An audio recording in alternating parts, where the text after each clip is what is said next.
Dear student, welcome in ASC starter. Dear student, इस video में मैं आपको क्लास 10th का जो प्री बोर्ड का बेसिक का एग्जाम हुआ था उसके सॉल्यूशन आपको समझा रहा हूँ, बता रहा हूँ। और जो मॉर्निंग शिफ्ट वाले वो अपने आंसर मैच कर सकते हैं और इवनिंग वाले इससे प्रैक्टिस कर सकते हैं और बोर्ड में भी आपकी काफ़ी हेल्प होगी। ये बेसिक का है, ठीक है। तो देखो, पहला क्वेश्चन ये है, हिंदी मीडियम में या इंग्लिश मीडियम, आप दोनों में देख सकते हैं, ठीक है। मैंने यहाँ पर सॉल्व कर दिए हैं और आपको अच्छे से बता रहा हूँ। देखो, यहाँ पर इसने बोला था एलसीएम इतना दे रखा है, एलसीएम आपको निकालना है। तो इसका सिंपल फॉर्मूला था, दोनों नंबर को मल्टीप्लाई करके डिवाइड कर देना था 8 से। तो इसका आंसर कितना आएगा? 1248, ठीक है। आप देखेंगे ना, साइड में मैंने सॉल्व भी कर रखे होंगे। ओके, उसके बाद नेक्स्ट क्वेश्चन है। जो नेक्स्ट क्वेश्चन है, यहाँ पर बोला गया प्रोडक्ट ऑफ जीरोस की जो है ना इक्वेशन क्या बनेगी। तो प्रोडक्ट ऑफ जीरो का फॉर्मूला होता है सी अपॉन में ए होता है। तो लेकिन यहाँ पर इसमें माइनस लगा रखा, तो हमें माइनस लगाना पड़ेगा, इसलिए इसका आंसर क्या होगा? बी, ठीक है। हिंदी में भी आप देख लो, इसका आंसर क्या है हमारा? ये, ठीक है। उसके बाद नेक्स्ट है, ये कह रहा है कि इसका विविध कर कितना होगा, यानी कि डी निकालना था हमें, ठीक है। हो सकता है कई बच्चों को समझ में आया और डिस्क्रिमिनेंट डी शॉर्ट में होता है। तो ये मैंने यहाँ पर सोल्व करा, B square minus 4ac formula होता है, बी स्क्वायर माइनस 4ac, ठीक है। तो यहाँ 3 का स्क्वायर हो गया, और सॉरी 6 का स्क्वायर हो गया, क्योंकि बी 6 है। और 4ac, देखो पहले वाले को ए बोलते हैं, फिर बी, फिर सी। तो इस तरीके से इसका आंसर जो है माइनस माइनस कट जाएगा, तो 36, 4 से 12, तो 24 आ गया। ओके, उसके बाद जो है हमारा ये जो थर्ड हो गया, उसके बाद जो है फोर्थ। तो इसका आंसर कितना? 24। ओके, उसके बाद फोर्थ क्वेश्चन है। फोर्थ में बोला गया कि इसके कितने सॉल्यूशन होंगे। तो देखो, 2 तिया 6, 3 तिया 9, लेकिन ये माइनस आ रहा है और ये बिल्कुल अलग है, तीनों अलग है, इसलिए इसका एक हल होगा। लाइन क्या इंटरसेक्टिंग है, आपको ये पता होना चाहिए। जब a1 में a2 बराबर नहीं है, b1 में b2 बराबर नहीं है, c1 में c2, तो इसका आंसर जो है 1 सोल्यूशन होता है। तो डी आंसर आ गया इसका, ठीक है। फिर नेक्स्ट है, कह रहा है दो अभाज्य संख्याओं का एचसीएफ कितना होता है। अभाज्य यानी कि प्राइम नंबर, और प्राइम नंबर जैसे 2, 3 ले लिया, 5, 7 ले लिया, तो हमेशा उसका एचसीएफ 1 होता है, ठीक है। इसका आंसर क्या आएगा? 1 आएगा, ठीक है। उसके बाद 6 क्वेश्चन है। ये कह रहा है डिस्टेंस निकालो ओरिजिन से। जब ओरिजिन से बोले तो इसी का स्क्वायर कर दो, 4 का स्क्वायर और 3 का स्क्वायर कर दो, और फिर रूट कर दो। तो 16 और 9 कितना होगा? 25 का रूट 5 आ जाएगा, ठीक है। तो इस तरीके से ये इसका आंसर जो है हमारा 5 है। फिर ये कह रहा है 20वां पद निकालो। तो a20 निकालना, तो फॉर्मूला लगा दो a + 19d, ठीक है। तो मैंने पेपर सोल्व किया था ना, तो काफ़ी उससे हेल्प मिली होगी, मुझे पूरा विश्वास है, जिन्होंने देखी होगी वीडियो, ठीक है। तो 19d का फॉर्मूला लगा दिया, तो हमारा ये आंसर आ जाएगा। ये हमने घटा दिया, 42 आ गया माइनस का। फिर उसके बाद है हमारा नेक्स्ट क्वेश्चन है। ये कह रहा है कि अगर किसी एपी में पहला 7 है और 13वां 35 है, तो आपको डी निकालना। तो देखो सिंपल था, जो चीज़ दी होती है उसी का फॉर्मूला लगाते हैं।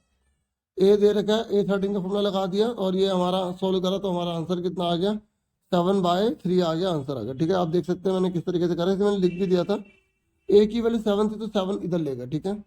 फिर 9th क्वेश्चन में बोला कि ए डी हमारा ये है और डी भी हमारा ये है, और ई सी हमारा जो है 3 है, तो हमें पूरे ए सी की निकालने, तो पहले हम इसको निकाल लेंगे, ठीक है। तो हमने क्या करा, इसको बटे में इसको बटे में इसको रख दिया। तो हम देखेंगे 12 3 36 पूरा कट गया, पॉइंट से पॉइंट भी हट गया, और नीचे 3 से 3 काट गया, तो x बराबर 1 आ गया। तो ये 1 है, तो 3 है, तो कितना हो गया? 4 हो गया, ठीक है। इस तरीके से इसका आंसर क्या है? 4 आ गया।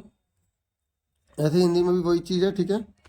फिर उसके बाद नेक्स्ट क्वेश्चन है। ये कह रहा है कि अगर a इतना, e इतना, तो c कितना हो। देखो a जो पहले लिखा है तो d के बराबर हो गया, और e लिखा है तो b के बराबर, c निकालना। तो एक ट्रायंगल का रूट 180 होता है, तो हम दोनों को जोड़ के 180 में से घटा देंगे, तो ये हमारा आंसर कितना आ गया? ये आ गया 50। फिर ये कह रहे हैं इसकी वैल्यू कहते हैं साइन 30 की वैल्यू तो 1/2, कोस 60 की 1/2, तो 1/1 से मल्टीप्लाई करा, 2 से मल्टीप्लाई करा, 1/4 आ गया। फिर ये कह रहा है कि टेंजेंट कितने डाल सकते हैं सर्कल पर, तो बहुत सारे डाल सकते हैं, इन्फिनिट आ गया, ठीक है। ये मैंने हिंदी में भी लगा रखा, आप देख सकते हैं।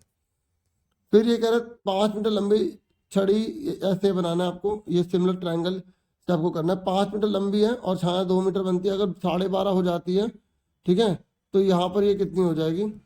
तो ये कितना गुना बढ़ गया? 2.5 गुना बढ़ गया, तो 2.5 गुना, तो उसी हिसाब से हम इसको कर देंगे, तो हमारा आंसर जो है इसको सॉल्व करने पर, ठीक है, कितना आ जाएगा? 5 आ जाएगा। ये मैंने यहाँ कर दिया।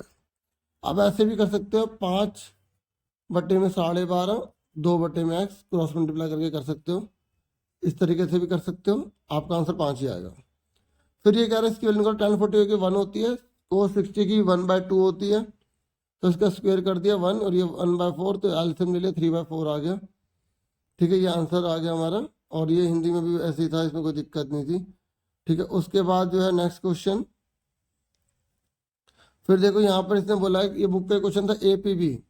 एपीबी ये कितना है, 60 डिग्री का। ठीक है, तो हमें पूछा गया है कि एओपी निकालो, एओपी निकालो, ये निकालो। तो 60 का आधा कितना हो गया, 30 आ गया, 90 आ गया, 90 30 120, तो ये 60 बचा। एक ट्रायंगल का टोटल 180 होता है, हमें यहाँ पे सिमिलर करने की कोई जरूरत नहीं थी। पूरे का आधा कर देंगे तो ट्रायंगल में चले जाएंगे, ये 90 डिग्री का होता है, तो हमारा आंसर 60 आ गया। ठीक है, फिर होने की प्रोबेबिलिटी ये, तो ना होने की क्या होगी, एक में से घटा देंगे तो 0.04 आ जाएगा। ठीक है, ये आप इंग्लिश में भी देख सकते हैं। अब इसने बोला है कि जो मोड है बोला कि उसका क्लास जो है ना साइज कौन सा लेंगे, मतलब वर्क साइज कौन सा लेंगे, तो सबसे बड़ा 8 है, तो ये लेंगे 30 से 40। ठीक है, और इसने बोला है कि रेडियस जो है 3 है, हाइट इतनी है, तो बेलन का सीएससी कितना होता है, सीएससी का फॉर्मूला क्या होता है, 2πRH होता है। तो इसमें हम पुट कर देंगे तो हमारा आंसर आ जाएगा। ठीक है, ये आ जाएगा 264 आ जाएगा। मैं अभी आपको नीचे दिखाता हूँ, सॉल्व किया है ये। ठीक है, इंग्लिश में भी आपको समझ में आ गया होगा। ये इस तरीके से लाइन डाल देना, ये 90 का, ये 30 का, तो 60 का बचा। ठीक है, एक ट्रायंगल रोड 180 होता है, इसको एक में से घटा देंगे, ये देखो ऐसे घटाएंगे। जब 2 जने हैं तो 100 में से घटा दो, जब 3 है तो 1000 से, मतलब पॉइंट लगाना मत भूलना। और यहाँ पर आपसे मॉडल क्लास पूछी थी तो 30 से 40 आ गई। ठीक है, उसके बाद ये जो है 18वां क्वेश्चन है, यहाँ पे सीएस से पूछा था, तो हमने सॉल्व कर दिया। 2πRH, 7 7 दूनी 14 कट गया, तो 22 दूनी 44, 3 दूनी 6, 6 को 44 से गुणा कर दिया, तो हमारा ये आंसर आ गया। ठीक है, तो ये हमने कर दिया, मैंने इसलिए मैंने लिख दिया आंसर ताकि समझ में आ जाए। यहाँ पर बच्चे को काफ़ी कन्फ्यूजन हो सकती है, तो यहाँ पे मैं आपको बता दूँ, इसने बोला है कि 2 लगातार नंबर होंगे तो हमेशा वो 2 से कट जाएगा। देख लो, 2 3 6, तो 2 से कट रहा है, हाँ।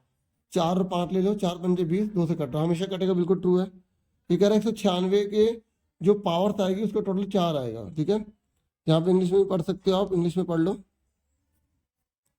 ये रहा, 1 मिनट, ये रहा। तो 196 का पहले हम क्या करेंगे, प्राइम फैक्टर कर लेंगे। तो ये देखो मैंने करके दिखाया ताकि बच्चों को दिक्कत ना हो।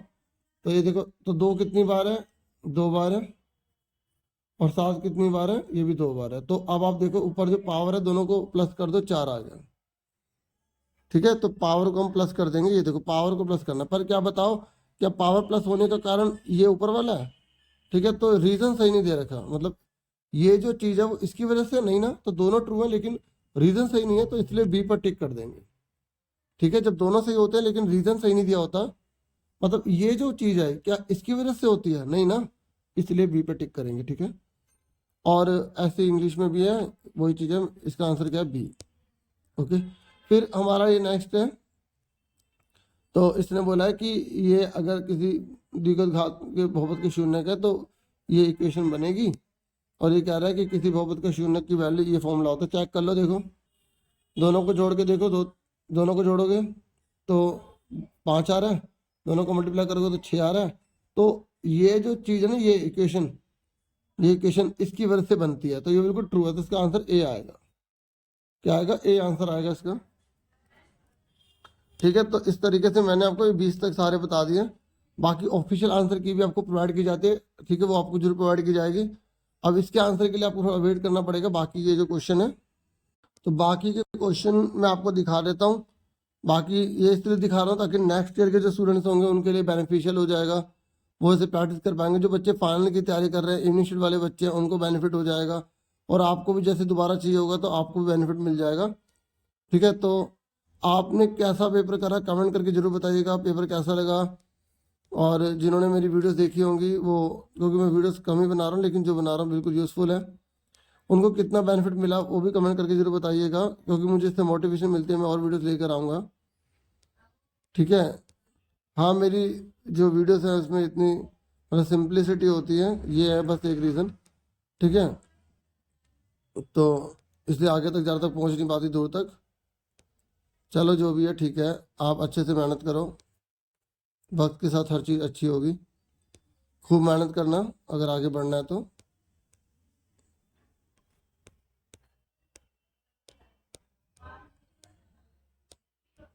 तो जैसे अगर आपको स्पीड लगी हो ना, थोड़ा इसे धीरे करके देख लेना आराम से। तो इतना ही था इस वीडियो में। Thank you for watching and listening carefully. Take care साल डियर स्टूडेंट्स।